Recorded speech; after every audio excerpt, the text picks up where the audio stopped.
Y para charlar un poco de eso estamos en comunicación con Cristian Chipi Castillo, amigo de la casa, dirigente del PTS y ex diputado por la provincia de Buenos Aires. Chipi, muy buenos días. Pato, Lu y Tom, te saludamos. Hola Pato, Lu, Tom, ¿cómo va? Pato, ayer no celebraste años de la conquista del edificio único de sociales. Ah, fue ayer, mirá, me olvidé, Chipi, no...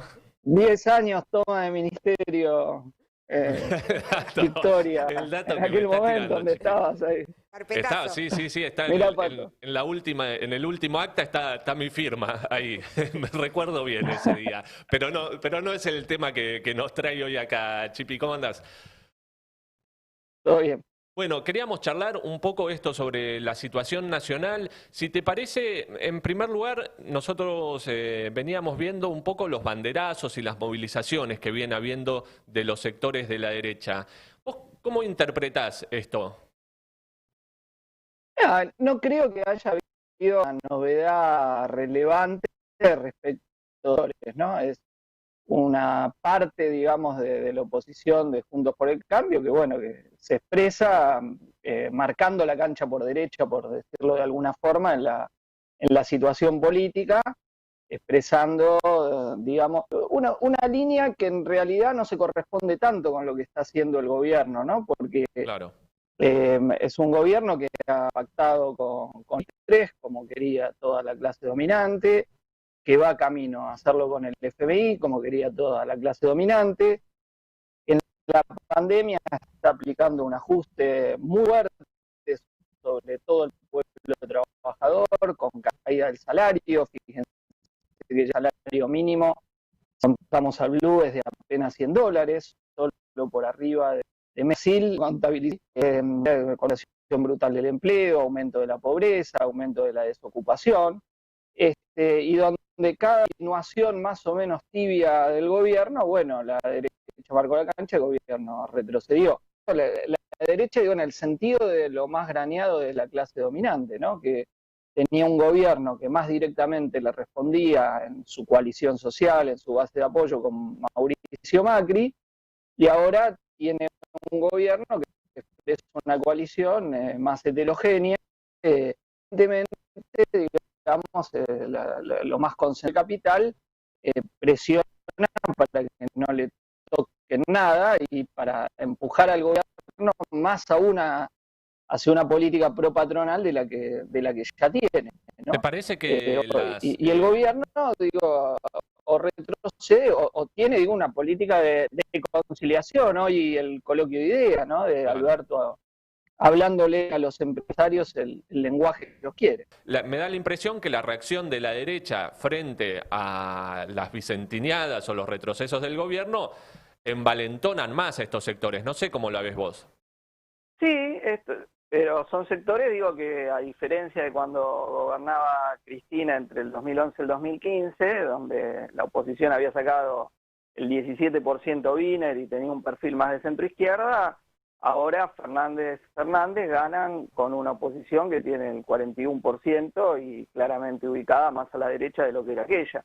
Entonces, una fuente de base que tienen para, digamos, permanentemente marcar, como te decía, marcar la cancha a la derecha, ¿no? Y tienen un empate técnico prácticamente en la Cámara de Diputados, varias gobernaciones, y la clase dominante lo considera, digamos, suyo, los grandes medios de comunicación, es decir, La Nación y Clarín son dos fracciones, parecen de Juntos por el Cambio, más allá de tener intereses propios, digo, en la línea política que bajan, y a veces alientan al sector más duro, a veces un poco al más blando, pero juegan hacia ahí, y el gobierno es una coalición muy heterogénea, donde no se sabe tampoco para dónde va, y tiene idas y vueltas dentro de una dirección general que es buscar conciliar con el capital más concentrado, pero el cual no quiere mucha conciliación, sino pegar para derechizar lo más posible la situación. Y del otro lado, vos tenés que las centrales sindicales actúan como voceras de la EA prácticamente en el caso de la CGT, que han dejado pasar todos los ataques a la clase trabajadora, y que mientras los sectores que, bueno, ustedes mencionaban y los sacaban en el programa, los que menos tienen son los que están saliendo a luchar en una pelea central como es la lucha por la tierra y la vivienda, pero donde las centrales sindicales y los grandes sindicatos las dejan libradas a su suerte, y por eso se ve una situación de retroceso del movimiento obrero en sus condiciones de vida, en una precarización laboral generalizada de todos los sectores de la clase trabajadora, aumento de la desocupación y no esa presencia marcando la cancha del otro lado, ¿no? Claro. Que creo que es lo que correspondería hacer en esta situación, ¿no? Así como sale la derecha a hacerlo, más decididamente desde el campo de la clase trabajadora y de la izquierda, obviamente, que somos los únicos que estamos ahí tratando de alentar la movilización, la lucha de las y los trabajadores, aún con las condiciones difíciles de la pandemia, y de dar un apoyo incondicional a la lucha por la tierra y la vivienda, donde vos ves cómo actúa el ala supuestamente progresista del gobierno de Kicillof, y no tiene nada que envidiarle, así sería un gobernador de la derecha peronista más tradicional, ¿no? Estigmatizando, persiguiendo, tratando de desmoralizar, o en varias tomas enviando con los intendentes la policía directamente a desalojar, a quemar las casillas, sin la patria no es el otro, ¿no? Parecería, ese lema que tenía el kirchnerismo, donde supuestamente generaban una ideología solidaria. Acá el que está ocupando porque tiene una necesidad de un terreno parece que no es el otro, ¿no? La patria no es el otro, o es el otro mientras no pelee por sus derechos. Sí, sí, declarativamente, cuando el otro está ahí exigiendo algo que es un derecho básico elemental, reconocido en tratados internacionales, en la Constitución Nacional, pero que ningún gobierno está dispuesto a transformar en un derecho operativo como es el derecho a la vivienda. ¿Y cómo ves este proceso de tomas que hay, digamos? Porque no es un hecho aislado. No, tendríamos para hablar mucho, ¿no? Obviamente es un tema que viene de largo y que ahora se agudiza porque, bueno, muchos laburantes que por ahí pagaban un alquiler en una pieza, en una casilla, digo, en una situación de ultra precarización, dejaron de pagarlo, pues se quedaron sin empleo y verdaderamente la situación se le vuelve mucho más compleja. Si vivían 4 en una casilla, ahora tienen que vivir 8 en una misma pieza y bueno, frente a eso es una necesidad, ¿no?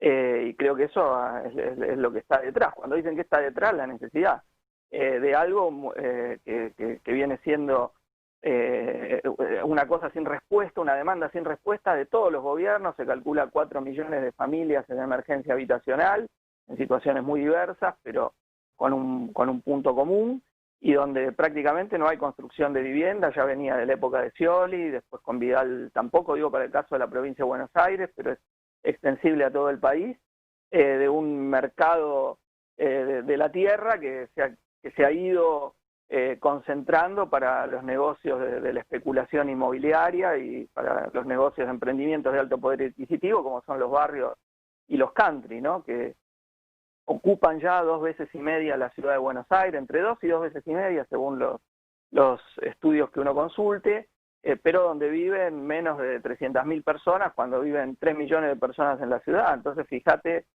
cómo expresa la apropiación desigual del suelo, ¿no? Y donde vos ves las tomas se van corriendo cada vez más, ya casi del tercer a lo que llamaríamos un cuarto cordón, porque no van quedando áreas disponibles en ese conglomerado urbano que llamamos AMBA, y donde, bueno, esta ocupación que hacen las grandes inmobiliarias y grandes constructoras, que frecuentemente lo hacen empezando a construir en terrenos ilegales. Se calcula que de 1000 country barrios privados, 500 lo hicieron en esa condición, y en el resto tienen legalidad en gran medida por los negociados que hacen con las intendencias. Y bueno, y que es el caso de Guernica, ¿no? Porque sí, charlábamos no es que también, bueno, para hacer un parque, otro plan de vivienda popular, ni nada, sino para un emprendimiento, para un country. Yendo para Guernica, ese contraste se ve físicamente de manera muy clara. Pero Lu, te quería hacer también una pregunta saliendo un poco de este tema. Claro, tenemos los banderazos de la derecha, la respuesta frente a la necesidad de vivienda y al mismo tiempo el posicionamiento respecto de Venezuela en materia de geopolítica, ¿no? Y de política regional. ¿Vos cómo ves eso?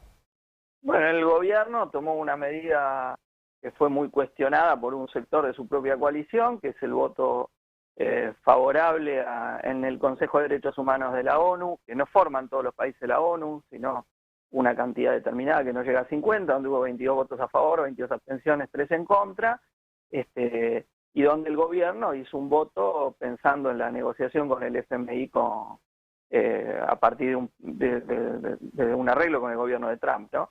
Y donde no es el problema de decir que en Venezuela hay una acción represiva del gobierno, etcétera, que eso categóricamente la hay, no es que miente el informe Bachelet, lo que hace el informe Bachelet omite omite recomendar que cesen las sanciones económicas, esa es la realidad, porque las menciona, no es que no menciona que hay, pero le trata de quitar trascendencia y luego no exige que se vayan las sanciones, ¿no? Entonces, lo que quiere Trump es utiliza denuncias que tienen una base real de cuestiones que hace el gobierno de Maduro para tratar de legitimar una intervención o un cambio de régimen a favor de un tipo suyo como es Guaidó, que a la vez es quien exige la intervención militar y una injerencia más decidida por parte de los Estados Unidos. Entonces ese voto era un voto con esa política de tratar de hacer un cambio de régimen a favor de un gobernante pro-norteamericano. Y eso no lo puede ignorar el gobierno, más allá de que cuando el Grupo de Lima, al cual el gobierno pertenece, que es un grupo que se hizo para apoyar la intentonada de Guaidó, y de la cual todos los gobiernos reconocen a Guaidó, menos Argentina, se dio esa imagen ayer del vicecanciller Tetamanchi retirándose cuando están leyendo que piden meter a Maduro en la Corte de Roma por delitos contra la humanidad, etcétera, etcétera. Cuestión que usa frecuentemente Estados Unidos con una doble vara para sacarse de encima a alguien que no quiere o que no está totalmente alineado con sus intereses, ¿no? Entonces, el gobierno de Fernández ha cedido, permaneciendo en el Grupo de Lima, y después con la votación en el Consejo de la ONU. Insisto, sí. Nosotros no es que la cuestionemos porque digamos que en Venezuela no ocurre lo que dice el informe Bachelet. Hay asesinatos extrajudiciales de las FAES, tipo gatillo fácil, donde entran a las barriadas con la excusa de combatir el crimen organizado y agarran a cualquiera. Persecución a los trabajadores, ¿no? Hay persecución a dirigentes sindicales que están presos, otros perseguidos, lo denunciamos fuertemente, violaciones de los derechos democráticos más elementales, pero eso no puede llevar esa denuncia que tiene que hacerse y no encubrirse de ninguna manera, cosa que sí hacen algunos sectores del kirchnerismo para los cuales esto no tiene ninguna relevancia. No puede llevar a un emblocamiento con la política del imperialismo en la región de ninguna manera, la cual hay que enfrentar hasta el final, y además que oculta lo que hacen otros estados en este terreno, que tiene enorme gravedad, por ejemplo Colombia, donde desde los acuerdos de paz Bolsonaro, hay dirigentes sindicales, bueno, pero digo Colombia en particular por el nivel de asesinato de dirigentes políticos y sindicales, ¿no? O el golpe en Bolivia, donde también hubo acciones represivas, asesinatos, y no pasa nada, intento de fraude que ahora tratan de tener en las elecciones, bueno, vos me enseñás Bolsonaro, Chile, entonces hay esta doble vara que se intenta imponer entre los gobiernos que son amigos de Trump y los que no están alineados con él. Escuchamos a Cristian Castillo, reconocerán su voz. Chipi, para cerrar, en este marco, ¿no?, de que venimos de avanzada también de la derecha, de un gobierno también muy en crisis, de también la situación de los sectores populares con las tomas de tierra, ¿cómo ves vos a la izquierda y las tareas de la izquierda en este momento? Yo digo avanzada a la derecha, yo no sé si es avanzada, es una marcada de cancha, digo, porque no es que sectores que no estaban con la coalición de Cambiemos se han pasado hacia esa públicamente, visión del mundo, ¿no? Es una reaparición pública. Sí, es el intento, insisto, de marcar la cancha y sí que hay trasvasamiento dentro de ese espacio donde crece el sector sobre la caída, digo, porque el gobierno de Macri fue un fiasco total. Entonces sobre la caída de eso se montan Esper, Milei con una enorme campaña mediática para sacarle una porción de lo que estaba en Juntos por el Cambio, ¿no? Y yo creo que, digo, en nuestro caso es la única oposición a esta política de ajuste de la izquierda, porque después se pelean entre ellos, pero todos coinciden en ajustar, en entregarse al FMI, en que estuvo bien el pago de la deuda. Después discuten redistribución de renta, por ejemplo, los grandes portadores presionando por una devaluación que todavía licúe más el bolsillo obrero y popular, ¿no? Y en nuestro caso, bueno, dando apoyo incondicional a la lucha por la tierra y la vivienda y reclamando que los sindicatos rompan la tregua y que salgan a la acción, ¿no? Creo que hicimos una acción el 17 de septiembre con distintos actos de salir a la calle y creo que obviamente haría falta una acción de gran envergadura donde se unifiquen todos los sectores que por ahí vienen reclamando cada uno por lo suyo, ¿no? Porque hay lucha por las paritarias, claro, hay pelea, insisto, bueno, obvio por la tierra y la vivienda, hay contra el gatillo fácil, de trabajadores y trabajadoras de la salud, de mujeres por el derecho al aborto, que es otra cosa que no ha dado Alberto Fernández, y todo eso creo que deberíamos golpear en común y marcar la cancha de la izquierda, pero para torcer la vara, para torcer la situación, porque igualmente digo, yo creo que hay que esperar, en el sentido que, bueno, que la pandemia ha sido un hecho que ha limitado la capacidad de acción y de movilización, pero más temprano que tarde el movimiento de masas va a decir lo suyo en la calle, y bueno, y de la izquierda estamos ahí presentes para decir que hay que cambiar esto, que hay que hacer una transformación generalizada, romper con el FMI, que si seguimos, digo, en eso, ya fíjate que el presupuesto que se presenta es un presupuesto a medida del FMI, no tiene ni IFE, o sea, el presupuesto 2021, ¿no? Sí, sí. O sea, rebaja en términos reales todas las partidas sociales. Ya han liquidado la movilidad jubilatoria que venía y de 72.000 millones de dólares que le recortaron a los jubilados de lo que les hubiese correspondido.